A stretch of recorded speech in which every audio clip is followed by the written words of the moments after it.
It is time for us to check sports. It is time for us to bring in Mike Cozzi. Morning, Mike. Good morning. How are you this morning? I'm good. It's Friday.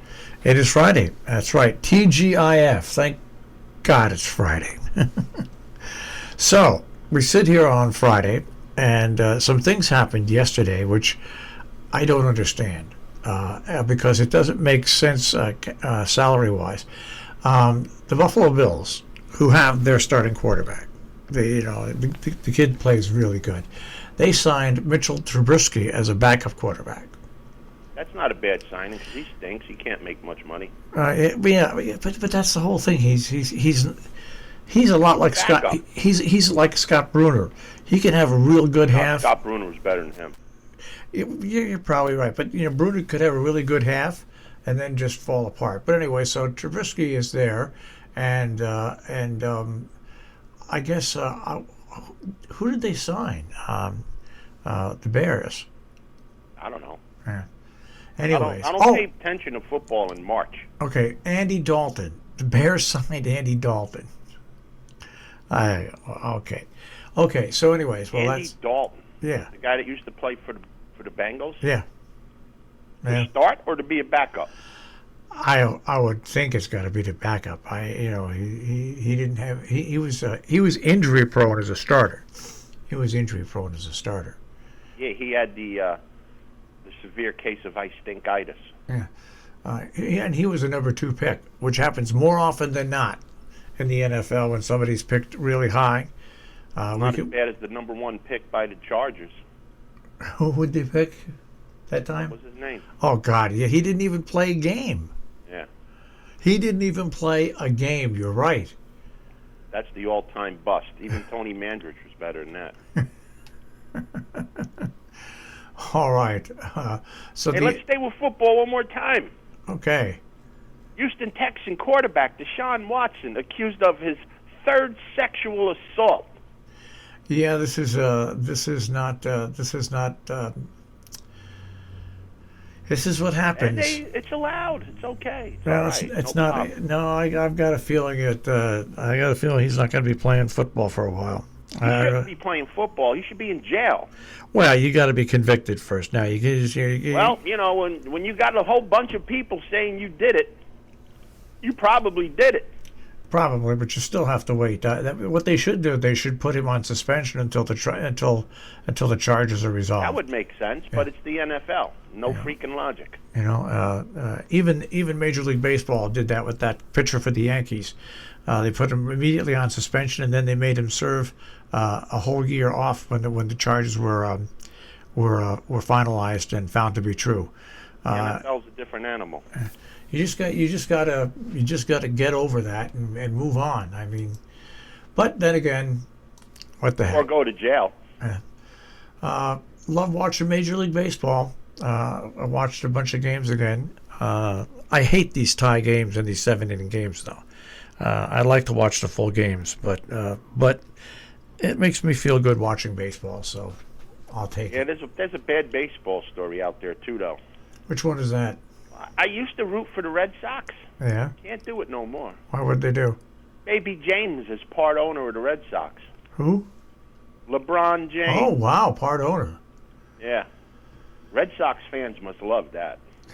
Well, who knows? Maybe he'll put on the uniform one day as a pinch hitter. That would be nice. This way you can catch one right in the mush. That's right. Right in the mush. Well, anyway. Maybe they should have Kurt Schilling pitch to him in an exhibition. Yeah. That'd be something to watch. That would be. I'd pay for that. I know you would. I know where the first one's going. Not going to be over the plate, folks. Oh, gosh. Yeah, can you imagine that? Why is this clown involved with the Red Sox? Well, they obviously want money, so they took him in. I guess John Henry's losing money in the market, huh? Yeah. In National Hockey League, the Bruins over the Sabres last night, 4-1. The Devils won a game, 3-2 over the Penguins. And didn't the Devils, I think, beat Philadelphia 9-0 the other night? Was that them or was that the Rangers? No, I thought maybe. Anyways, it was one of those crummy teams. I think the Rangers laid a beating on them. One of those crazy teams. And then the Flyers came back to beat the Islanders yesterday. It was the day before. I'm almost positive it was the Rangers. It might have been. But it was. I'm trying to find out right now. Yeah, the Rangers beat the Flyers 9-0. Well, the Rangers and are then going they come back and beat the Islanders. Figure that one out. well, the Rangers are going to play the Capitals tonight. That's the only local They'll team. lose that one. Yeah, and the Devils are playing the Penguins tomorrow. And, yeah, I don't like when they play these teams back to back. I don't like it. Well, you're right, because tomorrow the Rangers once again are playing the Capitals. You're right. It's stupid.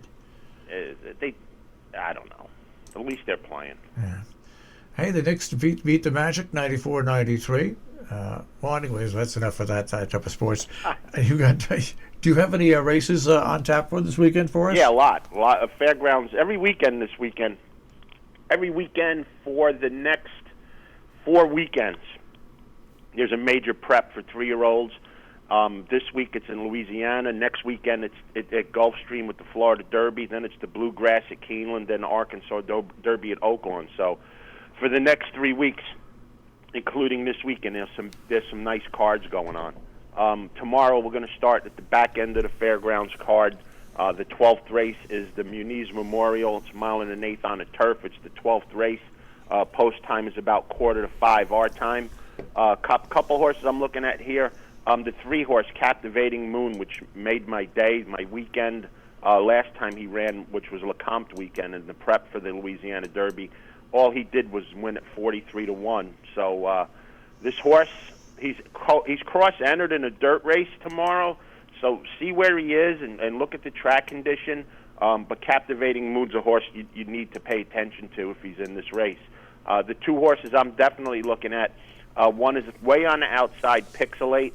This horse has a win in the Wood Chopper down at Fairgrounds in December. This horse is 2 for 2 over the turf at Fairgrounds with a win in a second. Gets Luis Saez, which is a big jockey improvement for this horse. He should sit and close into this race, if all things being equal. But closing might be a little bit of a problem. There's not a lot of speed in this race, which makes me go to my top pick right down on a rail with the 1, Factor This. This horse had the lead against Captivating Moon, fell apart, but there was a very heavy track that day. There's not other speed to push him as he was pushed for the first 3 quarters. This horse should be alone on a lead and could go real far. So the 1, Factor This, is going to be my top pick with the 12, Pixelate, and the 3, Captivating Moon if he's in the race. From there we go to the Philly race, the Fairground Oaks, the 13th race, a mile and 16th on the dirt. A lot of the same shooters are in here that were in the Rachel Alexandra, and I don't think it's going to change much. I think Clarier is definitely the class of the field. Probably will be the favorite in this race for Steve Asmussen.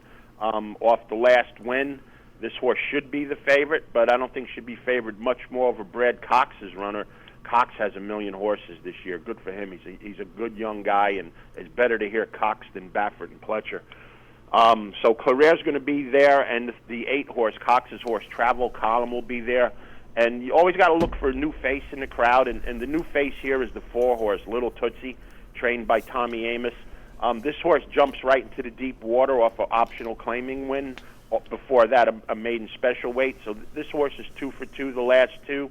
And bears watching here. This horse is the stranger. So the 6, Clarier, the 8, Travel Column, and the 4, Little Tootsie are my plays in the Fairground Oaks.